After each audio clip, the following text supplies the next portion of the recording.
85 125 with the 185 200S front forks. All right, y'all. So today we're going to be taking 85 125M and taking this 185 or 200S. I picked it up off of Facebook Marketplace, and hopefully we're going to get this on that. The front tire is 100% usable. That should be no problem. Throw some air in it, slap it, and go on. It came with all of the pieces, and I have the neck bearings and all that stuff. I got this stuff off of eBay. I will put a link in the description below down for this. I did cross-reference the parts, so the bearings and all that stuff for the 125 is the same for the 185 and the 200S according to Parts-Zilla. I want to take this wheel off the 125 and see if it bolts on and is centered on the 185 200S brake hub. And I do have new brake pads, because evidently the 125M, the 185 and the 200S also have the same front brake shoes, not pads. Let's see if the 185 200S assembly fits in the 125M wheel. Oh ho ho ho, and it does. Bolts in, bolts reach through, perfect match. I want to put the drum and put the assembly on here, and then get in the fork to make sure that everything actually fits as it should. 185 200S with a 125 wheel, and it seems like everything is going to work just fine. And surprisingly, the wheel is just about centered in there as well. I like the 125 front wheel because it is a split wheel, so it'll make it easier for me to change the tire, where it looks like the 185 200 wheel is a one-piece wheel, which will make my life a little bit more difficult. Forkless forks. So one thing that I didn't think about was the height difference. So the front is going to have a little bit more rake because it's about, I don't know, 3 inches taller. So that'll be unique. And then the reason why I bought the neck bearing set is because, of course, anything now has captured bearings, and on these you better catch the bearings because they're all individually held in. So if you want to go through the hassle of finding all the different ball bearings that go missing when you remove these, then yeah, don't spend the $15 or whatever it is I paid for a new bearing set. And then it does help that it comes with, you know, all new hardware and stuff. I'm going to see if the thread matches. I may use the old stuff and just the new bearings. We shall see. So now let's get this all broken down. All right, so the front brakes are going to be simple. Of course, with the pad, you have the little round end. The round end will go on the round side. Then of course the flat end will go on the lever itself. So what I normally do, I'll fold it in half like a taco, put one side on, and then I just flex it across, stretch it, flex it,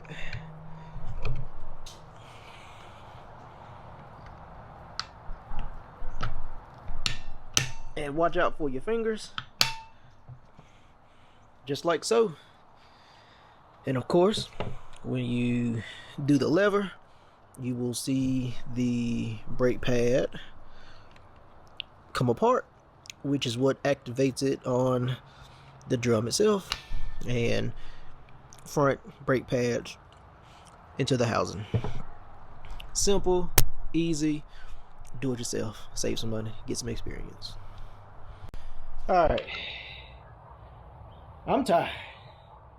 I'm thoroughly tired because I've spent the last 30 minutes getting this doggone nut off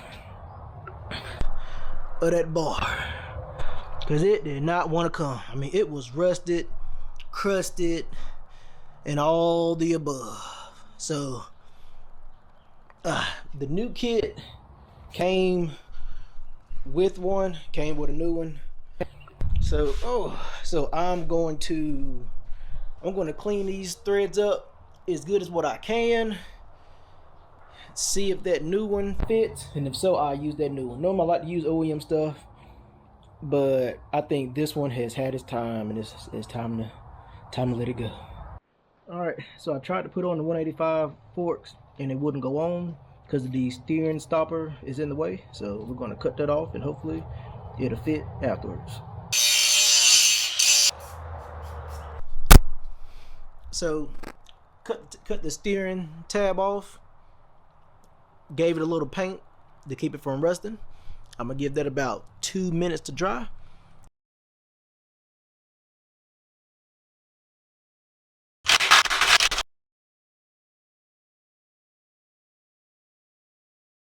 All right, so the front suspension forks are on, but now let's get the hub and the brake drum and all that stuff and the new brake shoes in the 125 wheel, and let's get it bolted up. So everything is on, wheel is on, brakes work. 85 125 with the 185 200S front forks on it, with the 125 front wheel on the 185 200S front hub. Everything is working good. Oh, and I did bolt up the 125 front plate onto the 185 200 risers, so that bolted right on. Handlebars bolted right on. Everything up top bolted on. I didn't bother to rebuild them because they seemed like they are rebounding fine. I hear fluid in there. I don't know if that's a good thing or a bad thing. Let's go for a little ride and see if I can feel any difference.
Yeah. When you got this? Last year about this time. Doing good. How fast it go? Oh, probably about 35, 40. I don't want to go too much faster than that. Yeah, these three-wheelers, you don't want to go too much faster than that. Oh, you say that? These things, they tip over. That's why they don't make them no more, because people don't know how to ride them. People try to get on them and ride them like four-wheelers, and you can't do that. Yeah, you got to when you ride these, you got to shift your body weight, because if you sit here and just turn, it's going right over. But yeah, that's why they don't make them no more. Appreciate the 4-wheel still running good. Man, I ain't taking that out forever, man. Okay. But yeah, I might take it out since the pollen starting to go down. Yeah. Oh, you got allergies and shit. Yeah, my damn wife, boy, kill her every year. She can't wear her contacts. Her eyes and shit be all puffy. Every time you go outside, she sneezes for like damn 15 minutes. That jump been kicking my butt, dog. Yeah. It's getting better though. Yeah. Heck yeah. Cool. Well, shit. Good to see you. I ain't seen you around the neighborhood. Yeah. Good to see you too, man. But yeah, when you go to ride it, and the shit don't start or whatever, just let me know. Like I said, it's especially if that gas been sitting in it, it'll go bad in the bottom of the car, but it won't start. So if you have any issues with it, just let me know. And like I said, it shouldn't take too long to get it started. Okay. All right. I got you. All right. All right, man. You take care.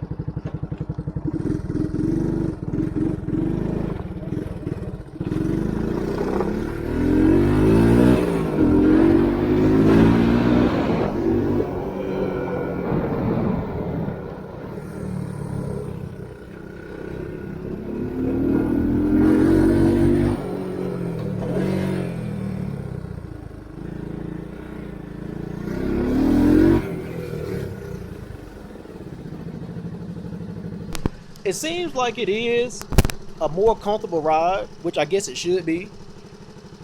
Off-road and stuff, it definitely wasn't as jittery every time you hit something. So I feel like for $100, which is what I paid for this fork and front wheel assembly, I paid $100 for it on Facebook Marketplace, and I feel like that was a good deal and that was a good upgrade. But the next video is going to be improving, well, hopefully improving. Oh, well, I guess it's almost out of gas. So hopefully improving how it sounds.